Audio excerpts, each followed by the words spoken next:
wabarakatuh.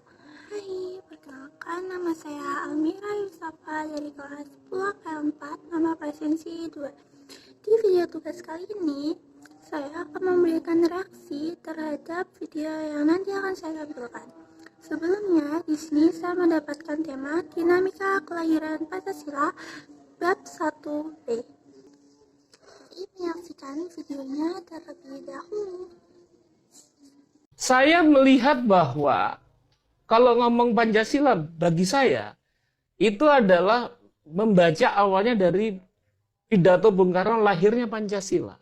Betul. Dan lahirnya Pancasila itu adalah pemadatan dari apa yang selama ini difikirkan oleh Bung Karno bertahun-tahun sejak awal beliau sebagai aktivis politik, sebagai intelektual penulis, dia rangkum dalam konteks kemudian dia tampilkan sebagai tesis-tesis bernegara yang namanya Pancasila.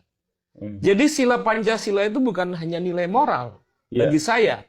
Karena berangkat dari Marxisme adalah teori perjuangan, maka Pancasila adalah tesis-tesis bernegara. Tesis yang menjelaskan pertanyaan atas dasar apakah Indonesia merdeka.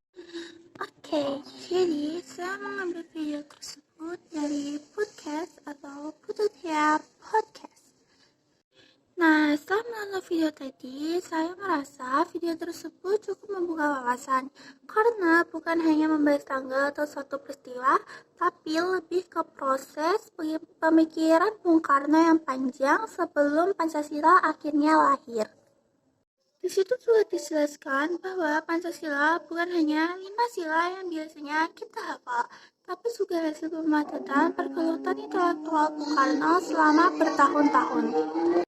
Yang menariknya adalah cara video ini menekankan bahwa Pancasila bukan hanya nilai moral, tapi juga tesis-tesis bernegara.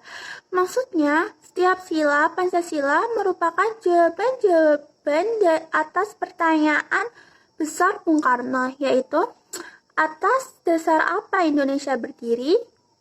Jadi, Pancasila bukan hanya sebagai pedoman hidup, tapi juga sebagai fondasi filosofi dan politik yang disusun berdasarkan pengalaman nyata masyarakat pada masa penjajahan. Penjelasan tentang hubungan Pancasila dengan Marxisme juga sangat kuat. Karena Bung Karno belajar langsung dari rakyat kecil, dari marhen-marhen yang hidup dari ketidakadilan. Dari situ, beliau membangun teori perjuangan untuk membebaskan rakyat. Dari pemikiran itu, beliau memberikan warna kuat pada Pancasila. Jadi sudah jelas bahwa nilai-nilai seperti kemanusiaan, keadilan sosial, dan persatuan bukan hanya sebagai idealisme, tapi respon terhadap kondisi nyata bangsa waktu itu. Saya juga suka bagian ketika dijelaskan bahwa proses kelahiran Pancasila itu tidak dadakan. Ternyata Bung Karno sudah memikirkan soal bangsa, kolonialisme, dan identitas Indonesia sejak lama. Ketika akhirnya beliau tampil dan menyampaikan Pancasila, itu sebenarnya titik puncak dari pemikiran yang sudah matang. Jadi, kalau kita lihat sejarahnya, Pancasila itu benar-benar hasil dari pergulatan intelektual yang panjang dan serius.